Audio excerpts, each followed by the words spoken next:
সুপ্রিয় শিক্ষার্থীরা, গত ক্লাসে তোমাদের ম্যান্ডেলের প্রথম সূত্র এবং প্রথম সূত্রের ব্যতিক্রম সম্পর্কে পড়িয়েছি। আজ পড়াবো ম্যান্ডেলের দ্বিতীয় সূত্র এবং তার ব্যাখ্যাটা। দেখো, দ্বিতীয় সূত্র হচ্ছে দুই বা ততোধিক জোড়া বিপরীতধর্মী চারিত্রিক বৈশিষ্ট্য সম্পন্ন একই প্রজাতির দুটি জীবের মধ্যে সংকরায়ন করলে প্রথম অপত্য বংশে মানে F1 জনুতে দুটি শুধু প্রকট বৈশিষ্ট্যটা প্রকাশ পাবে এবং পরবর্তী সময় গ্যামেটগুলো জোড়া ভেঙে স্বাধীনভাবে বিন্যস্ত হয়। স্বাধীনভাবে বিন্যস্ত হওয়ার কারণে এটাকে আবার ডাইহাইব্রিড ক্রস বলে বা স্বাধীন সূত্র বলে এবং সেই সাথে ডাইহাইব্রিড ক্রসের সূত্র বলে। তাহলে আমরা ব্যাখ্যাটায় আসি। তা আমরা বলেছি দুই জোড়া, তাহলে দুই জোড়া মানে একটা হচ্ছে গোলাকার আর একটা হচ্ছে হলুদ। গোলাকার হচ্ছে যে এটার আকার এবং হলুদ হচ্ছে বর্ণ। তাহলে দুই জোড়া বৈশিষ্ট্য সম্পন্ন একটা গোলাকার হলুদ নেব আর একটা হচ্ছে কুঞ্চিত সবুজ। তাহলে গোলাকার বৈশিষ্ট্যের জন্য দায়ী জিন হচ্ছে ক্যাপিটাল এ, হলুদ বৈশিষ্ট্যের জন্য দায়ী জিন হচ্ছে ক্যাপিটাল বি। আর বিশুদ্ধ গোলাকার হলুদ বৈশিষ্ট্যের জিনোটাইপ হবে, তাহলে যেহেতু আমরা জানি একটা বৈশিষ্ট্যের জন্য দুইটা জিন দায়ী, সেই জন্য এইটা জিনোটাইপটা হবে capital A, capital B, capital B. এবার কুঞ্চিত বৈশিষ্ট্যের জন্য দায়ী জিন স্মল এ, সবুজ বৈশিষ্ট্য দায়ীর জন্য জিন স্মল বি। তাহলে বিশুদ্ধ কুঞ্চিত বৈশিষ্ট্যের জিনোটাইপ হবে স্মল এ এবং স্মল বি। এখন এদের মধ্যে যে সংকরায়নটা হবে তার ফলাফল দেখো নিম্নে দেওয়া হচ্ছে। এটা হচ্ছে পিতা, এটা হচ্ছে মাতা। যেহেতু এখানে বলা হয়েছে প্রথম F1 জনুতে প্রকট বৈশিষ্ট্য, তাহলে প্রকট বৈশিষ্ট্য হচ্ছে পিতার বৈশিষ্ট্য, পিতার বৈশিষ্ট্য হচ্ছে এটা প্রকট বৈশিষ্ট্য। তাহলে দেখো এখানে যখন এটা হচ্ছে যে জিনোটাইপ, আর যখন এরা গ্যামেট সৃষ্টি করছে তখন আলাদা আলাদাভাবে বিন্যস্ত হয়েছে, capital A B, capital A B এবং small A B, small A B.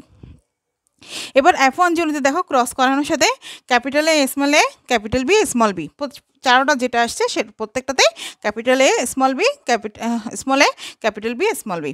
তাহলে এটা যেহেতু ক্যাপিটাল এ আছে এবং ক্যাপিটাল বি আছে, সেজন্য সবগুলোই এখানে যতগুলি উদ্ভিদ পাওয়া গেছে সবগুলি হবে শঙ্কর গোলাকার হলুদ বীজ বিশিষ্ট উদ্ভিদ, কারণ সবগুলি গোলাকার হলুদ হবে, কেননা এটা প্রকট বৈশিষ্ট্য মানে ক্যাপিটাল এ এবং ক্যাপিটাল বিটা এই জিনোটাইপের মধ্যে আছে। তাই এখন এই জিনোটাইপগুলোকে মানে এদের মধ্যেই আবার ক্রস করানো হলে F1 জোনের মধ্যে যে বীজ উদ্ভিদগুলো পেয়েছে এদের মধ্যে ক্রস করানো হলে, এই দেখো ক্রস করানো হলে এইভাবে ক্রস করানোর ফলে গ্যামিট উৎপন্নের সময় capital A, capital B, capital A small B, small A, capital B এবং স্মল এ, স্মল বি, এইভাবে গ্যামিট সৃষ্টি হবে। তাহলে দুইটা ক্যাম্পসে এখন F2 বংশের এখন এটার মধ্যে ক্রস করানো যে ফলাফলটা পাবো আমরা সেটা চেকার বোর্ডের মাধ্যমে পাবো।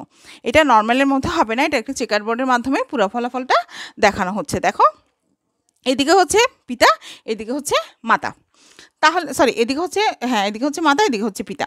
তাহলে পিতা এদিকে ক্যাপিটাল যে এস ক্যাপিটাল বি এসে এইভাবে ধারণায় এইভাবে সাজানো হয়েছে, ঠিক এইভাবে গ্যামেট যেভাবে সৃষ্টি হয়েছে গ্যামেটগুলো এভাবে সাজানো হয়েছে। এখন ক্রস করানোর মধ্যে একটা ক্যাপিটাল এ, ক্যাপিটাল বি এইভাবে ক্রস করানোর প্রত্যেকটা পরে দেখো এখানের মধ্যে যে বৈশিষ্ট্যগুলো দেখা যাচ্ছে সেখানের মধ্যে যেহেতু ক্যাপিটাল এ আছে তাই গোলাকার, ক্যাপিটাল বি আছে হলুদ, ক্যাপিটাল এ আছে গোলাকার, ক্যাপিটাল বি আছে হলুদ। দেখো এখানে যেগুলো ক্যাপিটাল এ, ক্যাপিটাল বি আছে সেগুলো হলুদ হবে এবং ক্যাপিটাল এ থাকলে গোলাকার হবে, ক্যাপিটাল বি থাকলে হলুদ হবে।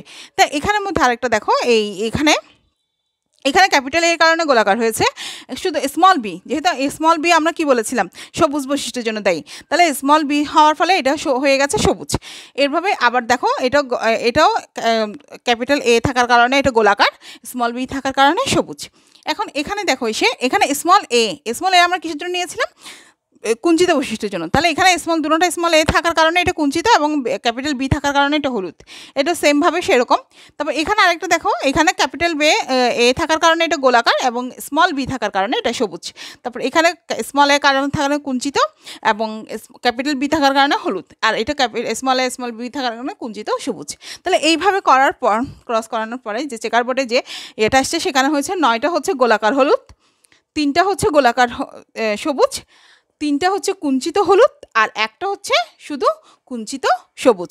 তাহলে আমাদের এখানে জিনোটাইপের মধ্যে F2 জনুতে যে বংশে ফলাফলটা বের হলো সেখানে আমাদের জিনোটাইপিক অনুপাত এসছে কি 9:3:3:1। তাহলে এই হচ্ছে ম্যান্ডেলের দ্বিতীয় সূত্র। তাহলে আজ দ্বিতীয় সূত্রে ব্যাখ্যা দিলাম, আগামী ক্লাসে তোমাদের দ্বিতীয় সূত্রের যে ব্যতিক্রমগুলো আছে সেগুলো সম্পর্কে পড়াবো। ওকে, ধন্যবাদ সবাইকে।